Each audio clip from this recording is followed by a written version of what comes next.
Good evening. Let us come straight to the point, because if we waste these first moments, we will spend the rest of the hour trying to catch up. Who decreed you're a body at the mercy of weather, heredity, time, and opinion? Who signed that order so that a barometer, a calendar, and a family tree could rule you? Well, let me tell you, there is no such law. You have been trained by good people, by loving parents, by respectable schools and sober authorities, to live as an effect. Something hits the body and you react. Something is said about the body and you fear. Something is predicted for the body and you adjust. The world says obey. I say to you, question. Who decreed that? That man. Show me where the God of life, the Father of all, proclaimed you a bundle of chemistry to be kicked about by climate and clocks. You cannot show it. And I can tell you, there is no such law. Now then, if Jesus could say, I and my Father are one, was that an essay? Did he win a debate? Or was that a state he lived from, so that storms could be silenced, needs met, and enemies forgiven because consciousness, not weather, not creed, not rumor, was the governing cause? This is not poetry. This is identity. And identity, once seen, unseats hypnosis. Do not misunderstand me. We are not here to become impractical shadows wandering through walls. We will keep our appointments, do our work, be faithful in our homes, pay our taxes, read the notices, and when a symptom appears, we will look at it. But we will not bow to it. That is the difference. The scene is acknowledged, the throne is refused. The body presents its case. You, as the witness of it, reserve judgment for the law of grace. I have been watching this for many years, and I can tell you. The first freedom is to question the authority behind the claim. You'll catch cold. It's in your blood. You're at that age. It runs in the family. Who decreed that? Which statute of spirit wrote that paragraph? Well, let me tell you, there is no such law. Now then, you have two choices set before you from this very breath. Continue as an effect of whatever the senses parade before you, or awaken to yourself as the presence that perceives, evaluates, and, by silent consent, governs experience. That presence is not sick when a symptom appears, not poor when a bill arrives, not condemned when a voice accuses. The presence is the I that hears the report and answers to a higher jurisdiction. And here is the paradox that offends the human mind and liberates the heart. We honor the facts without granting them power. We face the wind and say, I am not under the law of weather. I am under grace. We face the date on the calendar and say, I am not under the law of time. I am under grace. We face the family legend and say, I am not under the law of heredity. I am under grace. Never doubt this. Pitiful is the sight of a soul ordained to sonship, pleading guilty to a forecast. That's pitiful. Now then, let us begin where Jesus began, not with a body pleading for God, but with God declaring himself as your very life. If that is audacious, it is only because we have spent long years in obedience to shadows. Tonight, we start reversing that obedience. When a claim approaches, of age, of climate, of opinion, turn on it and ask, who decreed that? And wait. You will find only man-made laws held up by fear and habit. And you can say with quiet authority, well, let me tell you, there is no such law. Now then, if you are to make any headway at all, you must meet within yourself the oldest confusion on earth. The confusion between the me that is paraded before the senses and the I that silently beholds. Which one are you when a pain shouts? Which one are you when a compliment flatters? Which one are you when a threat enters the room? There is a me that is jostled and flattered and frightened, and there is an I that knows, that watches, that can say, here is a sensation, here is a thought, here is a picture. Now who decreed that these should rule me? You do not see your thoughts, do you? You do not see your fears as you see a chair.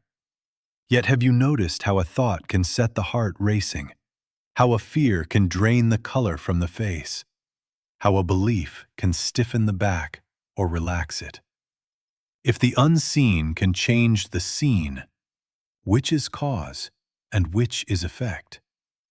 Do you see that the body, marvelous as instrument, is an effect, visible, tangible, measurable, and consciousness is cause, the atmosphere in which these effects appear and change and disappear?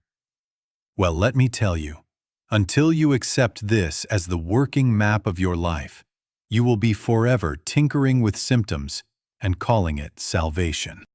I have been watching this a long while, and I can tell you what happens when a person stops worshiping the body as the ruler of life. They still tend the body, yes. They bathe it, feed it, clothe it, exercise it as one would oil and tune a fine instrument. But they do not kneel to it. They do not let its moods legislate their destiny. They do not allow calendars, barometers, thermometers, or family legends to frame the boundaries of their possibility. The me that suffers is the one that believes all those instruments are sovereign. The I that knows is the one that looks at the instruments and says, "Thank you for the report. Now I will consult the law of grace." Under the law, by which I mean the material sense, the accumulated decrees of fear and custom, you live as an effect. You eat and you cringe. You age and you submit. You read a headline and you tremble, and every ripple on the surface becomes a storm.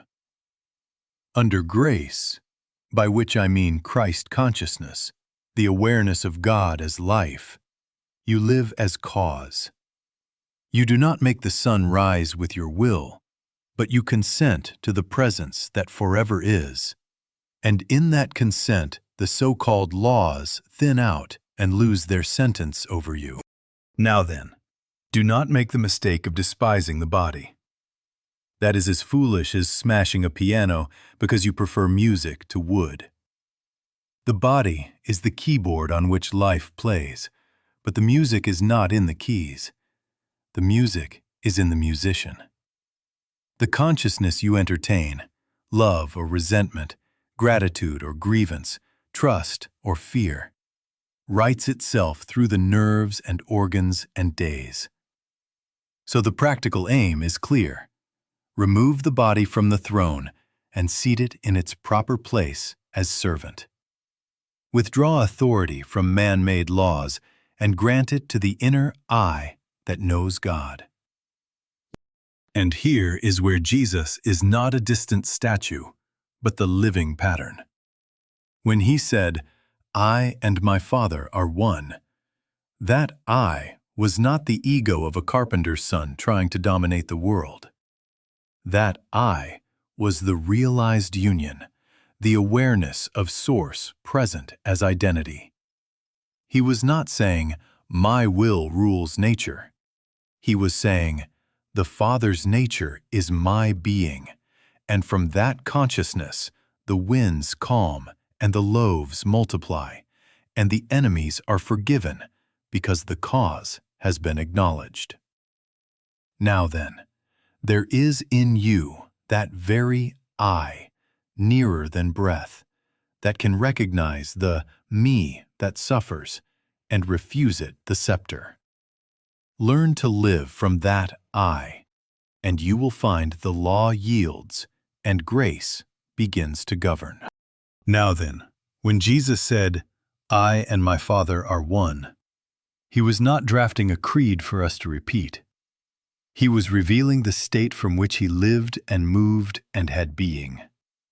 He was not proposing a merger of two separate beings, not the human mind stretching up to grasp a distant deity. He was unveiling identity. One life, one presence, one cause, appearing as that I. Not a personal me gathering divine favors, but the I of God declaring itself through a form that could be seen and heard. And this, my friends, is not philosophy. It is the installation of identity. You cannot argue your way into it. You consent, you yield, and the consent itself changes the register of your experience. Imitation will never substitute for realization. You may say the words from morning to night, "I and my Father are one." And if the I you are defending is the frightened me of flesh and gossip, you will merely have varnished fear with Scripture. I have been watching this for many years, and I can tell you, the letter without the spirit is a lid on a box. But the moment you cease to prop up the me and allow the inner I to be acknowledged as God's own presence as you, the hinges come off and life flows. The storms outside may still blow, the critics may still speak, but within you there is a seat of government, and from there, grace begins to rule. "Isn't that blasphemy?" they asked him. And they lifted stones because he, a man, made himself one with God. Well, let me tell you, there is no blasphemy in accepting what the Master prayed for. He did not keep oneness as a private privilege. He prayed that they all may be one, as thou, Father, art in me and I in thee, that they also may be one in us. Do you hear the rhythm of that? Not a hierarchy of special favorites, but a transmissible realization. One life, one vine, many branches, the same sap, the same cause. If it were not so, he would not have said it, and he would not have ordained you. Ye have not chosen me, but I have chosen you and ordained you. Never doubt this. What then is the immediate test of this truth? If you are one with the Father, you cannot give authority to every fear dressed up as law. At your age, you must expect decline. Who decreed that? That man. In this season, you must take on the world's contagions. Who decreed that? That man. In this economy, your supply must shrink. Who decreed that? That man. Show me one divine statute that ordains lack, fear, decay, or rivalry as necessary to life. You cannot show it, because the decree of God is life more abundant, peace that passes understanding, grace upon grace. Where grace is, the law cannot operate. Now then, do you see how I and my Father are one becomes the standpoint from which you meet the human scene? Not to deny facts, not to close your eyes and pretend, but to refuse them jurisdiction. The report may come, the body may present its case, the world may argue precedent and custom, but the inner judge consults only one code. Turn within and let the I answer. I am not under the law. I am under grace. And as you stand there, not chanting to convince yourself, but resting in the realized presence, you will notice the strangest reversal. The so-called laws thin out, their penalties evaporate, and harmony begins to appear where conflict claimed dominion. This is not because you have forced God to act. It is because you have ceased to act as a separated me and allowed God to be God as your very life. Now then, let us make the distinction so clear that you can never again be fooled by a loud voice. Under law, you are an effect, an embodied result of dates and diets and headlines and heredity. You are the thermometer registering whatever the room decides to be. Under grace, you are cause, by which I mean you live from realized divine consciousness, and where grace is, the law cannot operate. The law came by Moses, grace and truth came by Jesus Christ. And Jesus did not deliver that to your bookshelf, He delivered it to your identity. What is this law that bullies you? It is material conditioning masquerading as necessity. At your age, you must slow down. In this season, you must catch what is going around. On your family tree, you must repeat the old ailments. With this economy, you must tighten and shrink. With these moods, you must rise and fall. With this calendar, you must approach decline. Who made that law? Where is it written in God? Or is it written in the newspaper and the clinic and the dinner table chatter? Well, let me tell you, there is no such law in spirit.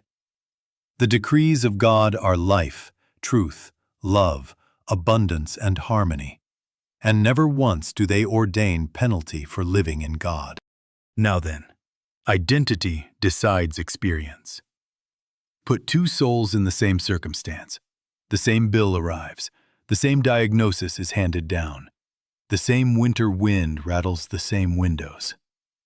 Under law, the me consults the senses, bows to precedent, calculates fear, and becomes an effect of paper, prognosis, and temperature. Under grace, the I turns within, rests in oneness, refuses jurisdiction to fear, and acts from quiet authority, pays what is just, tends what is prudent, loves what is difficult, and witnesses harmony appearing where panic predicted chaos. The outer scene may be the same, the ruler within is different, and therefore, the outcome is different. This is not bravado, it is practice. Every time a law asserts itself, you must perform the pivot. Now then, do you hear it? Now then, the symptom speaks. Now then, I am not under the law, I am under grace. Now then, the calendar hints and the clock scolds. Now then, I am not under time, I am under the eternal. Now then, the family story knocks. Now then, I am not under heredity, I am under the Father. Turn on the claim and ask, who decreed that? Wait for the answer. You will find a human decree held up by habit, and you will withdraw your consent. I have been watching this for many years, and I can tell you what happens when that pivot becomes your native stance. The laws lose their sting. Their punishments dissolve. The body serves instead of rules. Supply flows instead of shrinks. Peace governs where mood once swung like a gate in the wind. Pitiful is the sight of a child of God pleading guilty to a barometer or a budget. That's pitiful. Now then, accept your place under grace, consciousness as cause, body as instrument, and you will prove that I and my Father are one is not a sentence to admire, but a state to live from, where the world's decrees arrive, are heard, and have no authority to bind. Now then, let us clear away the most stubborn fear at once, because if you stumble here, you will turn truth into foolishness. Living as consciousness does not mean you close your eyes and bump into furniture. Denial is pretending you don't see. Dominion is refusing to grant power. You will look at the bill when it arrives. You will look at the symptom when it appears. You will listen when a voice accuses, and then you will decide from which jurisdiction you answer. Observation is not agreement. To say, I see it, is not to say, it governs me. Never doubt this. Take a simple case. The bank statement says, Not enough. You don't tear it up and announce, "I live by grace, this paper is a dream," and then walk out for a holiday. That's pitiful. Now then, you open the statement, you balance the books, you pay what is just, you arrange what is honorable, and all the while you keep authority where it belongs. The inner practice is not, "Oh dear, I'm finished," but, "Get thee behind me. I am not under the law of lack. I am under grace." Supply is not a figure added to me by the world. It is a flow through me from the Father within. And from that standpoint, quiet, clear, not panicked, you will find avenues opening that fear could never see, because fear only knows subtraction, while grace lives by multiplication. Now consider the body. A sensation knocks, an image startles, a diagnosis is proposed. You can look straight at it without crawling under its verdict. Under law, you sign the confession at once. It's begun. It must run its course. At my age, one must expect it. Who decreed that? That man. Under grace, you tend what prudence would tend. You rest if resting is wise. You do what love to the instrument requires. And you refuse jurisdiction to the sentence. The inner word is simple and strong. Get thee behind me. I am not under the law of contagion, decline, heredity, or time. I am under grace. I and my Father are one life appearing as this I. I have been watching this for many years, and I can tell you, when the witness in you takes that seat, the body stops shouting like a tyrant and begins serving like a faithful instrument. And many a noise that demanded a parade passes like a child's tantrum answered with quiet love. And what of conflict? A coworker slanders. A relative remembers a grievance from 3 generations. A stranger on the road performs a small drama and invites you to join. You can hear every word and not buy a ticket. Under law, you rehearse the speech, you gather allies, you divide the world into parties. Under grace, you answer within first. Neither do I condemn thee. Get thee behind me. I am not under the law of retaliation. I am under the law of love. Then your outer act, firm or gentle, speaking or silent, will be wise instead of hysterical. Let me warn you soberly, because later we will make this demand plain.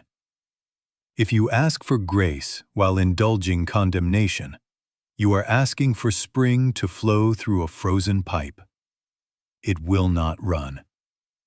Clear the ice, resentment, judgment, fear, and the water moves of itself. Responsibility, then, is not canceled by realization. It is purified. You still keep appointments, tend business, mend roofs, oil hinges, make amends, file returns, and the tax collector will not accept "I was meditating" as a deduction.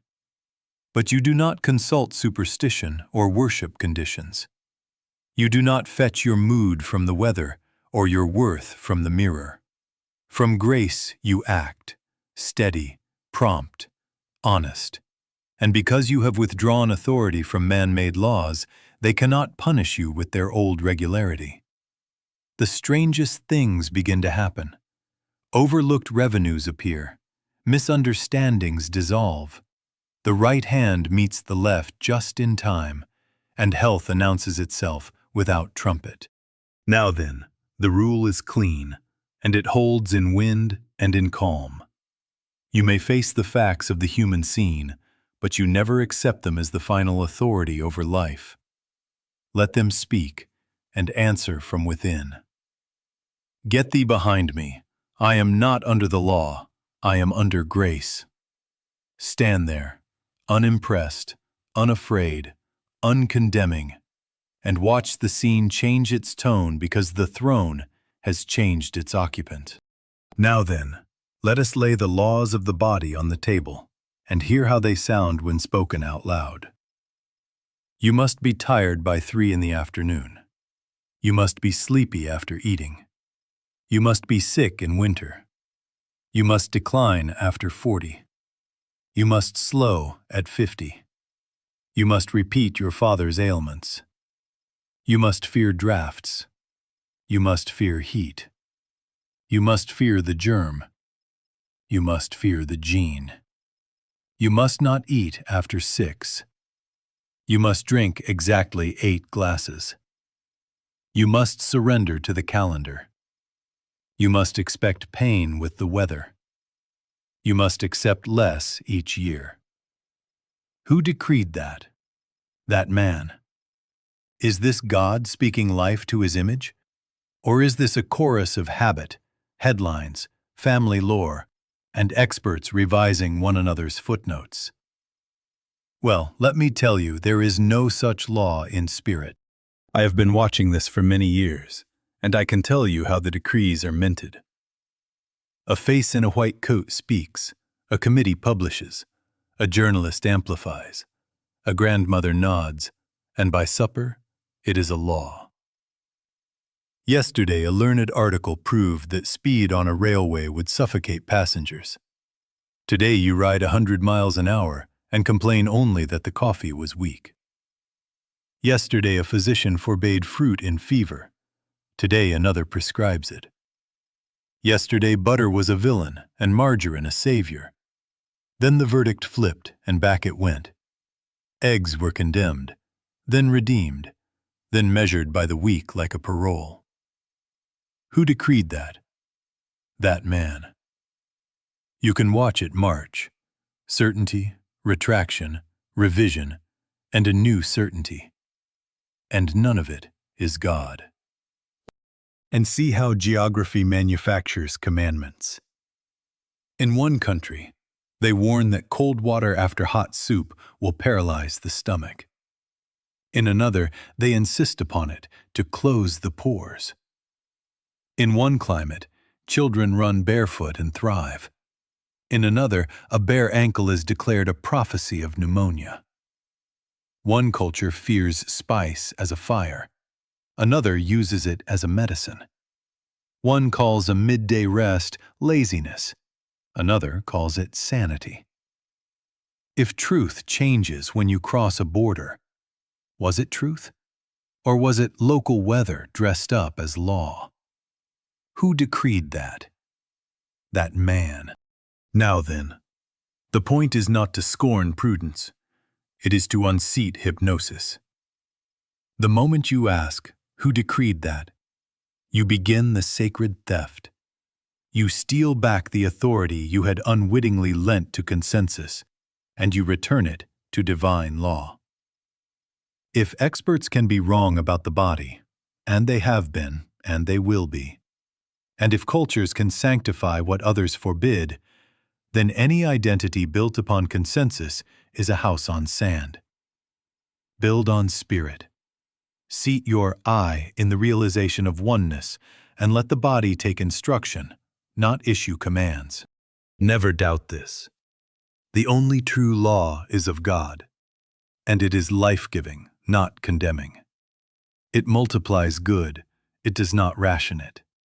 It frees, it does not bind. Where grace is, the law cannot operate. So when a decree presents itself, you must be tired, you must be sick, you must decline. Turn and ask your one question.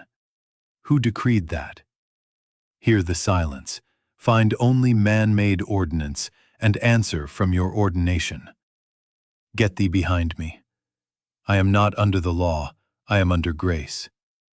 And watch how penalties that once arrived like punctual trains miss their station because you withdrew your consent and placed the scepter back where it belongs.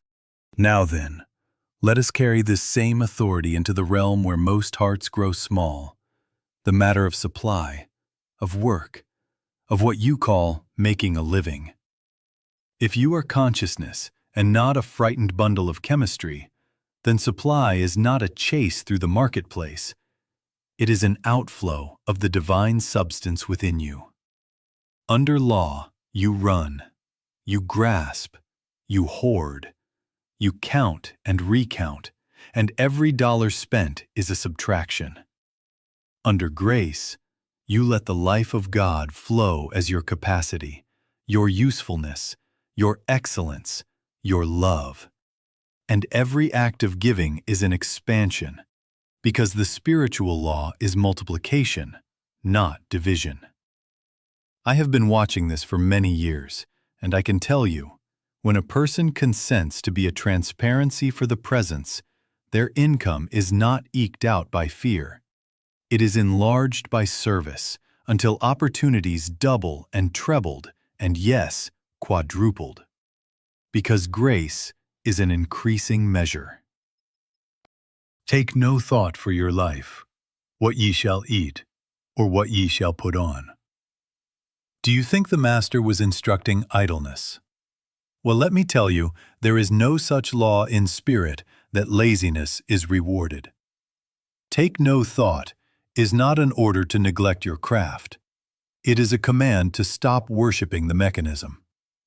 You will still show up early, keep your word, refine your gift, render more value than you charge, and you will do it from a consciousness that knows the vine supports the branch. You will budget if wisdom tells you. You will plan and negotiate and price fairly. But you will not bow to fear as your accountant. The mechanism is a channel. It is not your source. The Father within me doeth the works. Where grace is, the law cannot operate, and so the law of subtraction cannot rule a life lived as an outflow of God. Why do you fear money? Because the body whispers, I must secure myself. I must build barns. I must ensure every tomorrow, or I shall be naked. Who decreed that? That man. The me that suffers, clutches, and shrinks the channel to a narrow straw. The I that knows opens the gates. Supply is not something the world adds to you. It is something that flows through you.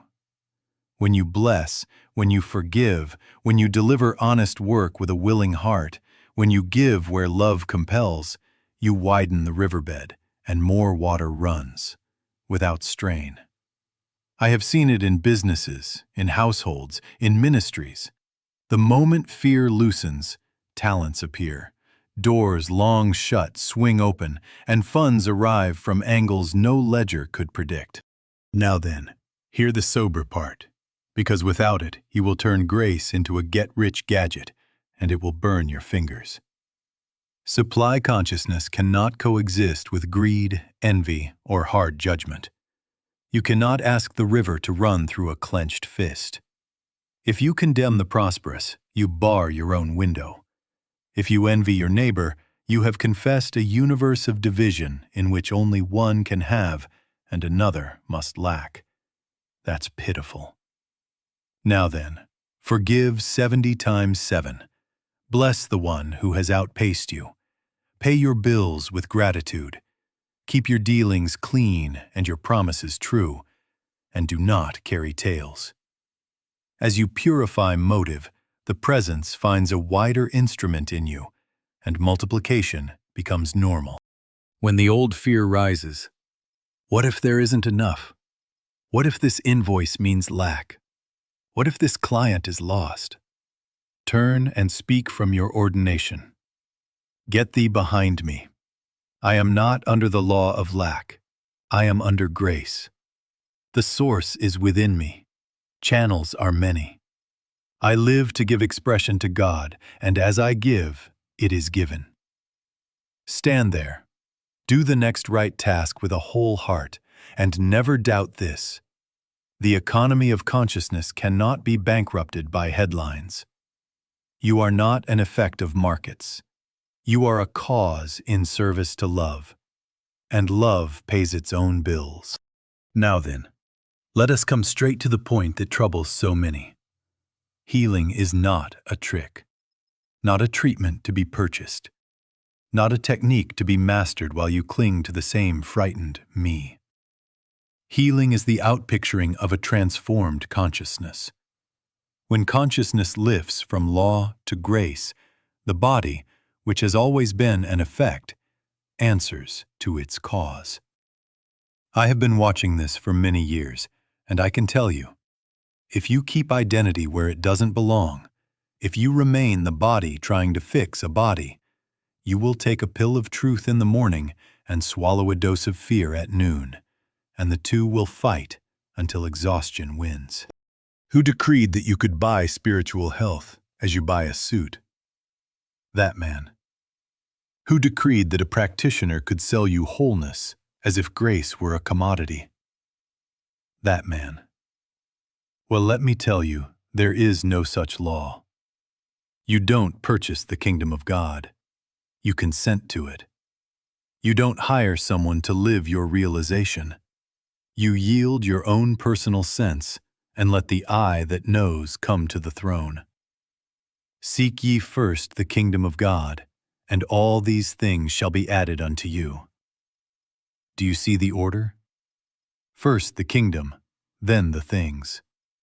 Not, fix my body so I can keep my resentments. Not, remove this symptom while I continue condemning my neighbor. That's pitiful. Now then, change the government within. Move from law to grace, and watch the realm follow its ruler.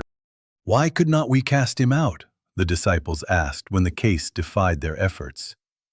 And the Master answered, because of your unbelief. Howbeit, this kind goeth not out but by prayer and fasting. Do you think he meant a longer petition and fewer calories? Or did he direct them to a higher state where personal sense is starved and the presence is fed? Where the me is quieted and the I and my Father are one is lived. Prayer that lifts, fasting that empties us of self-will, self-fear, self-condemnation. That is the altitude at which stubborn claims dissolve, because where grace is, the law cannot operate. Now then, why do quick fixes fail? Because the patient asks for anesthesia, not awakening, for relief, not release, for a body made comfortable while the heart clings to fear, judgment, and the calendar's decrees. A skilled practitioner may, by grace, lift such a one for a moment, and the pain may subside. But if the identity remains under law, the old belief rebuilds its scaffolding, and the symptom knocks again. Healing that abides requires identity that abides. The goal is not, make this flesh obey me. The goal is, reveal thy kingdom, and the body, obedient instrument, follows. So let the inner word be your medicine. Get thee behind me. I am not under the law of disease, time, heredity, or contagion. I am under grace. I and my Father are one life, one cause, appearing as this I. Stand there. No bargaining, no deadlines for God, no little private hatreds smuggled under your coat. And you will find that peace establishes first, fear loosens its grip, love rises unprovoked, and then the body, grateful servant, registers the change. This is healing, not a performance of technique, but the presence recognized, the kingdom revealed, and effects taking their rightful cue from cause. Now then, we come to the price of grace. And do not mistake me, the price is not money, not belief posters tacked up on your wall, not louder affirmations. The price is moral purification. Strait is the gate, and narrow is the way, and few there be that enter. Why few? Because we will not lay down condemnation at the door. Grace is not a reward for saying the right words.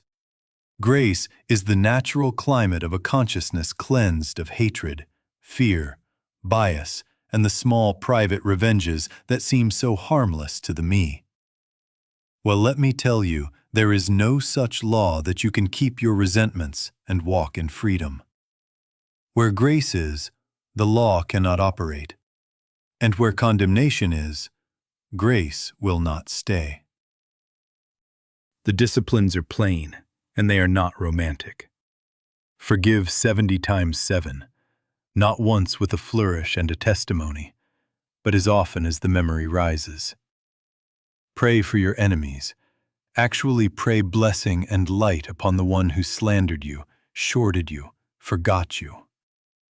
Drop prejudice and bias, class, color, creed, politics, because every wall you build to separate them from us is cemented with fear, and it traps you inside.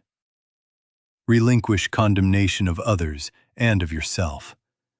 The tongue that accuses a neighbor will soon accuse its owner. I have been watching this for many years, and I can tell you, those who balk at these simple obediences cannot stabilize their demonstrations. They rise and fall with their moods because their consciousness is still under law. Look at the Master's pattern and be done with the argument.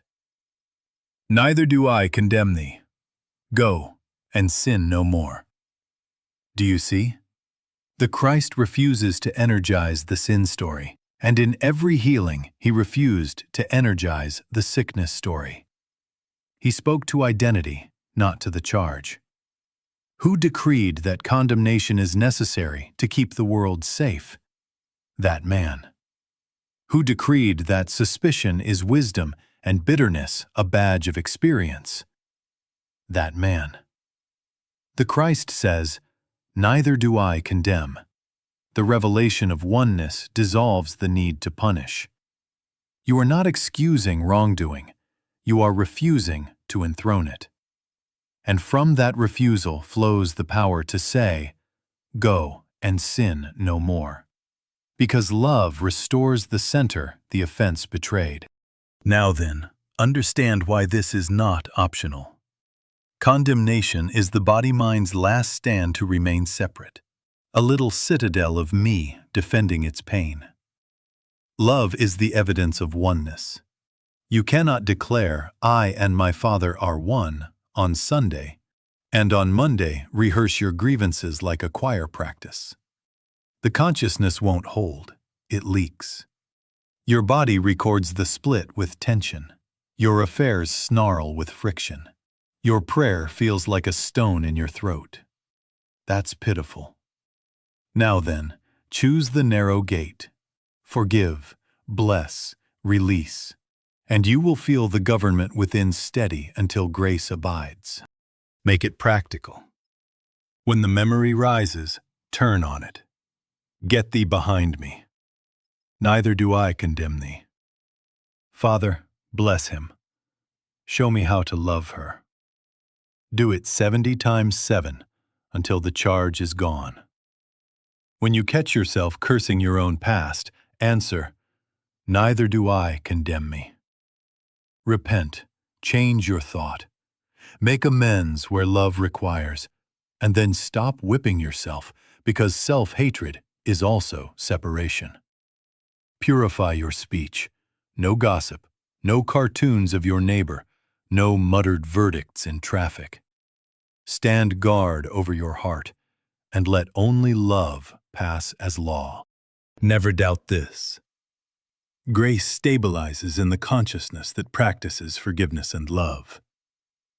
Under that government, the human scene softens. Supply multiplies.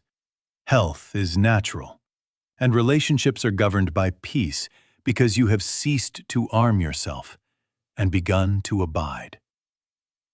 Now then, choose this day whom you will serve, law or grace, accusation or love. Take the narrow gate, and you will discover it widens into a country without fences. Get thee behind me. I am not under the law, I am under grace. I and my Father are one, and therefore I love. Now then, let us come to the practice, because without a way to live this, it remains poetry. Your real work is the moment-by-moment pivot by which you reinstall identity. A thought announces, a symptom whispers, a bill arrives, a memory stings, and you answer with the simple cue that resets the room. Now then, you do not fight, you do not plead, you do not bargain. You pivot. You take your seat again in the I that knows, and you let the me that suffers fall behind you where it belongs. What do you say there? Not as a slogan, not as a superstition, but as a placement of authority. Now then, get thee behind me. I am not a body at the mercy of conditions. I live by the Father within. I am not under the law of time, age, heredity, contagion, or lack. I am under grace. The Father within me doeth the works. I and my Father are one. Say it quietly, or say it within without words, but mean it. Feel for the seat of it, because this is not volume, this is jurisdiction. You are moving the case from the lower court of appearances to the high court of spirit, and there the verdict is already life. Now then, do not imagine this can stand on snack-sized spirituality. Establish hours of communion as you would keep the lifelines of a ship. In the beginning, 1 hour a day. Yes, 1 hour. Divide it if you must, with scripture that reveals oneness, with writings that turn you inward, and with silence that lets truth announce itself. You read until a line warms you. You close the book and sit under it. Be still and know. No forcing, no trying to make a demonstration in 10 minutes because you have errands. Let the atmosphere of God be felt and trusted. The work is not to make, the work is to yield. Let the Father do the works. During the day, when life taps your shoulder, practice the pivot as naturally as breathing. The email carries heat. Now then, I am not under the law of reaction. I am under love. The schedule crowds. Now then, I am not under time. I am under the eternal, and the next right thing is mine to do. The body mutters. Now then, faithful instrument, you serve, you do not rule. I live by the life that lives itself. The ledger looks thin. Now then, I am not an effect of markets. I am a cause in service to love, and supply flows through me. It is the same movement each time. Pull the plug on the decree. Who decreed that? And plug back into grace. Beware of strain. Strain is proof you have slipped under law again and are trying to bend it with your jaw. Rest the jaw. Open the heart. Do not measure God with your watch. No. If I do 5 pivots, will you fix this by Friday? That's pitiful. Seek the kingdom, and let added things be added. I have been watching this for many years, and I can tell you how practice proves itself. First, a settling.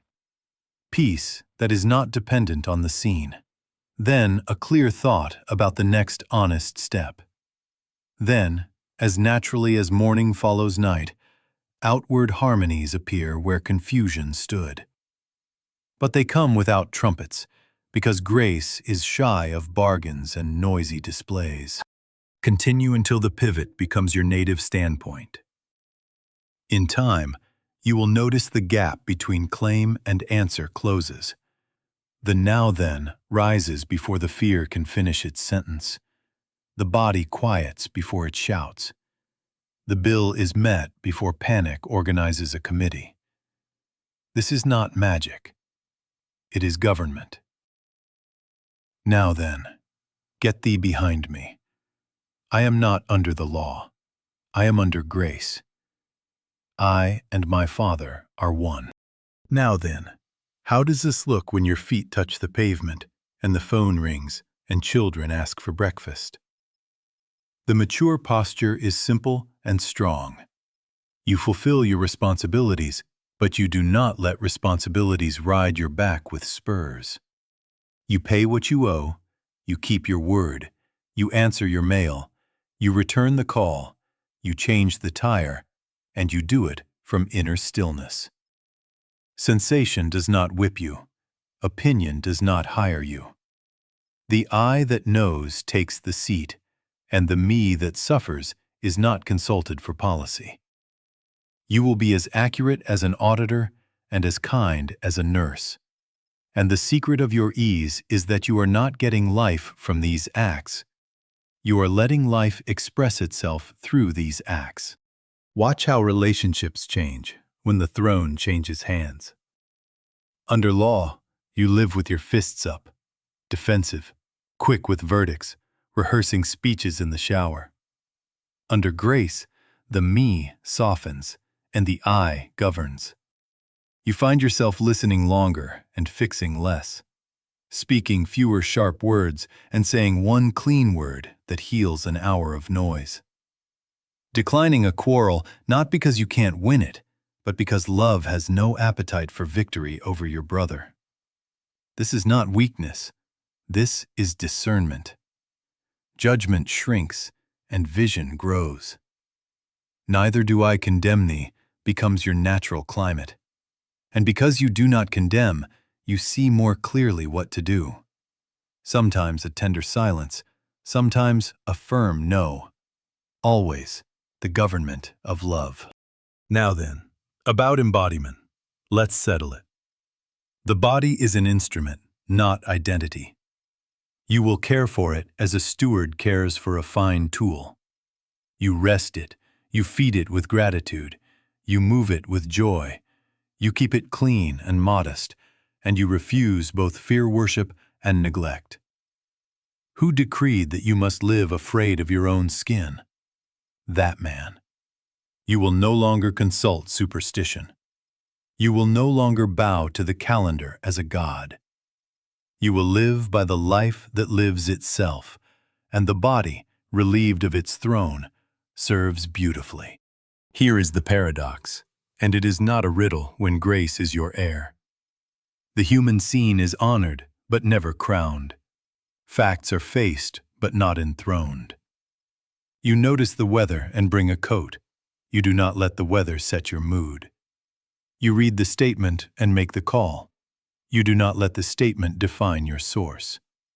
You hear a symptom and you tend what love would tend. You do not yield causation. The quiet word within governs. Now then, get thee behind me. I am not under the law. I am under grace. I and my Father are one. Let your light so shine before men. Not your megaphone, your light.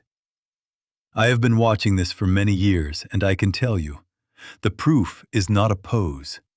It is a presence. By their fruits ye shall know them.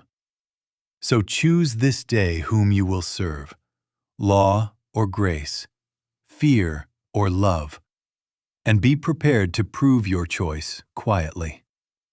Show up. Do the next honest thing. Bless your adversary. Keep your promises. Let peace govern your face and your tone.